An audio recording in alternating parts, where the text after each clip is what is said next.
کہ تمہیں یہ نظر نہیں آیا کہ حضرت حسین کے تن سے سر کو جدا کر دیا گیا؟ تم نے اتنا بڑا ظلم کیا کہ تم نے یزید کے ساتھ رحمت اللہ علیہ لگایا کہ وہ یزید کہ جس نے آل رسول کو کٹوایا ہے، وہ یزید جس نے آل رسول کو کٹوانے کے بعد جب آل رسول کو مدینہ کی طرف واپسی روانہ کیا اور مدینہ وہ پہنچے اور مدینہ کے لوگوں کو جب معلوم ہوا کہ یزید نے ظلم کے پہاڑ توڑ دیے، یزید نے ظلم کی انتہا کر دی ہے، یزید کے ظلم پر آسمان رویا ہے، یزید کے ظلم پر فرشتے روئے ہوں گے کہ اتنے بڑے پہاڑ ظلم کے گرا ہے آل بیت کے اوپر، کہ مدینہ کے لوگوں نے یزید کی بیعت توڑنا شروع کر دی اس کے ظلم کی وجہ سے۔ اور جب یزید کو معلوم ہوا اس نے اپنا لشکر بھیجا۔ ایک حسین کی بات تو نہیں، اگر ایک حسین کی بات ہوتی پھر بھی ہم نے اسے ظالم کہنا تھا، لیکن یہاں پر تو صحابہ کے صحابہ کو شہید کروایا گیا، یہاں پر تو مسجد نبوی کی بے حرمتی کی گئی، یہاں پر تو صحابیات کی عصمت دری کی گئی، یہاں پر تو مسجد نبوی کو عجیب اپنے گھوڑوں کا اڈا بنایا گیا، یہاں پر تو مسجد نبوی کی منبر و محراب سے آنے والی اذانوں کو روکا گیا، یہاں پر تو مسجد نبوی کے مصلی پر نمازوں کو روکا گیا، جس مصلی پر میرے اور آپ کے کائنات کے افضل ترین پیغمبر امام الانبیاء حضرت محمد مصطفیٰ صلی اللہ علیہ وسلم نماز پڑھایا کرتے تھے، جس جگہ روضہ رسول موجود ہے جہاں پر میرے اور آپ کے نبی محمد مصطفیٰ صلی اللہ علیہ وسلم آرام فرما رہے ہیں۔ ہم یزید کے لیے اپنے دل کو نرم نہیں کر سکتے، ہم یزیدی ملاؤں سے کہنا چاہتے ہیں امت مسلمہ کے دلوں کو مزید غمگین نہ کرو، مسلمانوں کے دلوں کو مزید چھریوں سے چھلنی نہ کرو کہ تم یزید کے لیے اپنے دل کو نرم رکھتے ہو، تم ظالم، تم بھی جابر ہو، جس طریقے سے یزید نے ظلم کیا اس طریقے سے تم بھی محمد مصطفیٰ صلی اللہ علیہ وسلم کے ساتھ امت کے ساتھ تم بھی ظلم کرو۔ یزید کے حکم پر مدینہ منورہ پر حملہ کیا گیا، یزید کے حکم پر صحابہ کو شہید کروایا گیا، یزید کے حکم پر بدر کے میدان میں جو صحابہ شریف تھے جن کے لیے جنت کا سرٹیفکیٹ موجود ہے، جن کے لیے کہا گیا ہے کہ سارے کے سارے صحابہ جنتی ہے، تم نے بدری صحابہ کو شہید کروایا۔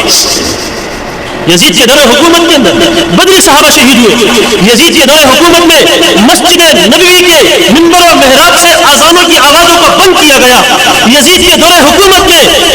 مسجد نبوی کے مصلی کو یلغمال بنایا گیا۔ ایک صحابی رسول مسجد نبوی میں کتابوں کے اندر آتا ہے موجود ہے کہ یزید نے اتنی قتل و غارت اس کے لشکر میں شروع کی تھی، مدینہ کے اندر اتنی قتل و غارت شروع کی تھی، کہا گیا تھا یزید کی بیعت کوئی کرتا ہے تو ٹھیک ہے، اگر کوئی یزید کی بیعت توڑتا ہے تو اسے وہیں پر قتل کر دیا جائے، کسی قسم کا اس کے اوپر آسر نہ کیا جائے کہ وہ مسجد نبوی میں چھپ گئے، روضہ رسول سے لپٹ گئے اور یزید کا لشکر آتا اور حضرت عمر کہتا ہے نعوذ باللہ معاذ اللہ، تم یزید کے لیے نرم دل رکھتے ہو، جس یزید کی لشکر نے صحابہ کی گستاخی، آج اگر کوئی صحابہ کی گستاخی کرتا ہے تو میرا اور آپ کا فتویٰ ہوتا ہے کہ قتل کر دو اس کو، صحابہ کا گستاخ ہے، یزید نے گستاخی نہیں کی صحابہ، یزید کے لشکر نے صحابہ کی گستاخی نہیں کی کہ صحابہ رسول روضہ رسول کے ساتھ لپٹے ہوئے رو رہے ہیں۔ فرمایا کہ اذانوں کے وقت اللہ اکبر اللہ اکبر اللہ ہے کہ اذانوں کے وقت روضہ رسول صلی اللہ علیہ وسلم سے رونے کی آواز ہے۔ میرے محترم دوستو، تم بہت بڑے ملا بن چکے ہو، تم اپنے آپ کو بہت بڑے عالم کہتے ہو، تم اپنے آپ کو بہت بڑے دانشور کہتے ہو اور اپنے آپ کو کلام کا مالک سمجھتے ہو، کلام کا بادشاہ سمجھتے ہو، گفتگو کا بادشاہ سمجھتے ہو۔ ہم تمہاری گفتگو پر لعنت بھیجتے ہیں کہ تم یزید کے لیے نرم دل رکھو۔ یزید کے لشکر نے رسول اللہ صلی اللہ علیہ وسلم کے روضہ رسول سے رونے کی آواز ہے، صحابہ نے سنا یزید کے لشکر سے اتنا بڑا ظلم کہ کتابوں کے اندر آتا ہے کہ یزید کے لشکر اللہ اللہ اللہ جب مدینہ کے اندر چڑھائی کرنے کے لیے آئے تو جس کو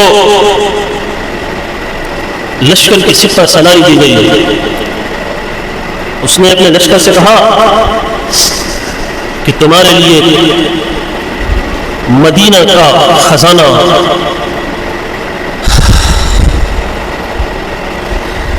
مدینہ کی عورتیں مدینہ کے بوڑھے بچے جوان سب تمہارے لیے حلال ہے۔ میرے محترم دوست، کتابوں کے اندر آتا ہے، تاریخ کے اندر آتا ہے کہ یزید کے دور حکومت میں یزید کے بھیجے ہوئے لشکر نے کتنی صحابیات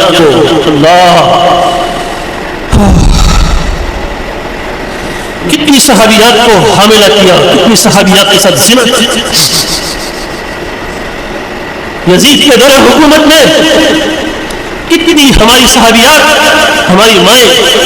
یزید کے لشکر سے ان کی عزتوں کو لوٹا، ہماری ماؤں کی عزتوں کو یزید کے لشکر نے لوٹا۔ رسول اللہ صلی اللہ علیہ وسلم کی محراب کو یزید کے لشکر نے ویران بنایا۔ رسول اللہ صلی اللہ علیہ وسلم کے منبر و محراب کی اذانوں کو یزید کے لشکر نے خاموش کروایا۔ آج میرا ملا کہتا ہے کہ یزید کو ظالم نہ کر، آج میرا ملا کہتا ہے یزید کے لیے ایسے الفاظ نہ بول، ظالم تو نے یزید کے لیے اپنے دل کو نام کہا، اپنے دل کو نام کر دیا، تو نے مسلمانوں کے دلوں پر چھری چلائی، تو نے صحابیات کی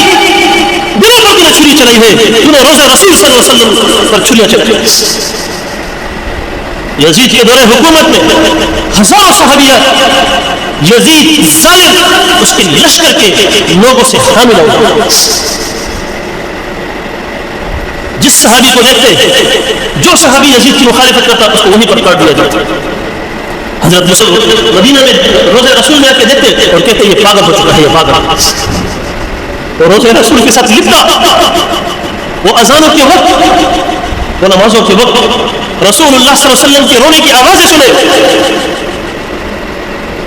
ہم ایسے ملاؤں کو بھی بے شرم اور بے حیا کہتے ہیں، بلکہ اس سے بڑھ کر الفاظ کیسے ہیں، لیکن ہمیں منبر رسول کی اجازت نہیں دیتا کہ ہم ایسے منبر سے ایسے الفاظ ہم ایسے مولویوں کو عالم نہیں سمجھتے اور ہم کہتے ہیں تم جاہل ہو، بلکہ جاہل نہیں، تم اجہل ہو۔